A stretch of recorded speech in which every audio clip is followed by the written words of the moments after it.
లిపి ఆధారంగా చరిత్ర 3 భాగాలు. లిపి ఆధారంగా చరిత్ర 3 భాగాలు.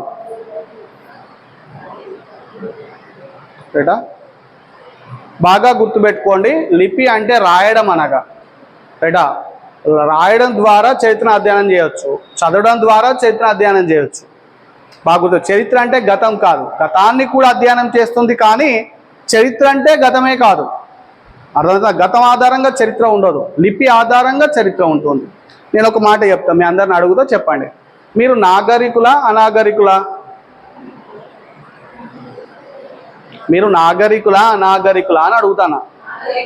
మీరు నాగరికులని మీకు ఎలా తెలుసు?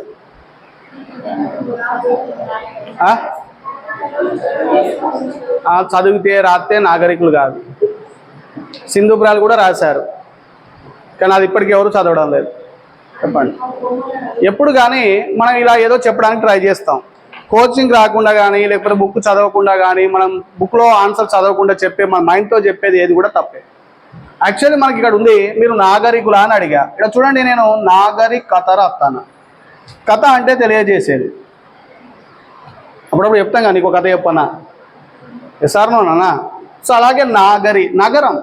నగరం అని దేన్ని అంటారు? ఫస్ట్, ఇది నగరమేనా? చెప్పండి, ఇది నగరమేనా? కరీంనగర్ నగరమేనా? నగరం. ఎలా తెలుసు మీకు నగరం అని? ఇక్కడ బేకర్లు ఉన్నాయి సార్, ఇక్కడ బ్యూటీ పార్లర్స్ ఉన్నాయి సార్, ఇక్కడ బట్టల షాపులు ఉన్నాయి సార్, స్టేడియం ఉంది సార్. కాదు నాన్న.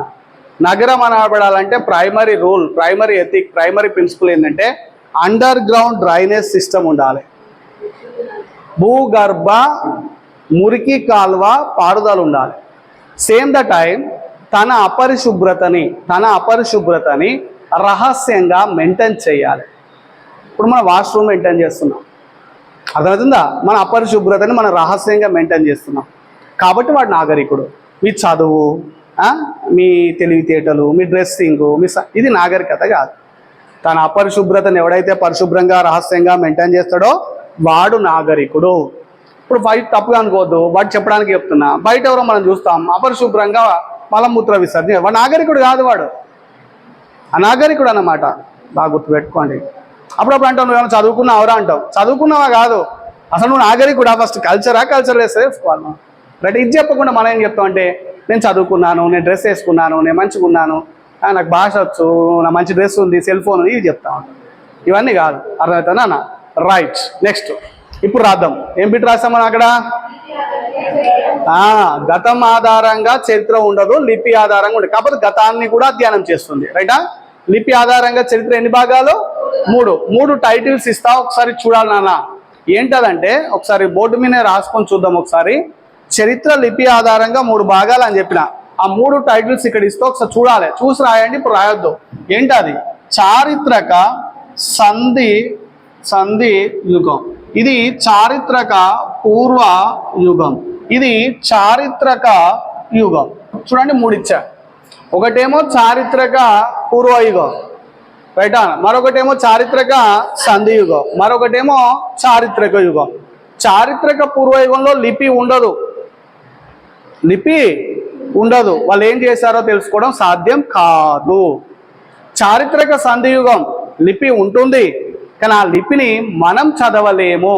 లిపి ఉంటుంది, ఆ లిపిని మనం చదవలేము. ఎగ్జాంపుల్ సింధు నాగరికత. రైట్. చారిత్రక యుగం లిపి ఉంటుంది, వస్తు అవశేషాలు ఉంటుంది, నాగరికత ఉంటుంది, దాన్ని చదవగలము, అధ్యయనం చేయగలము, తెలుసుకోగలము, ఇతరులకు చెప్పగలం.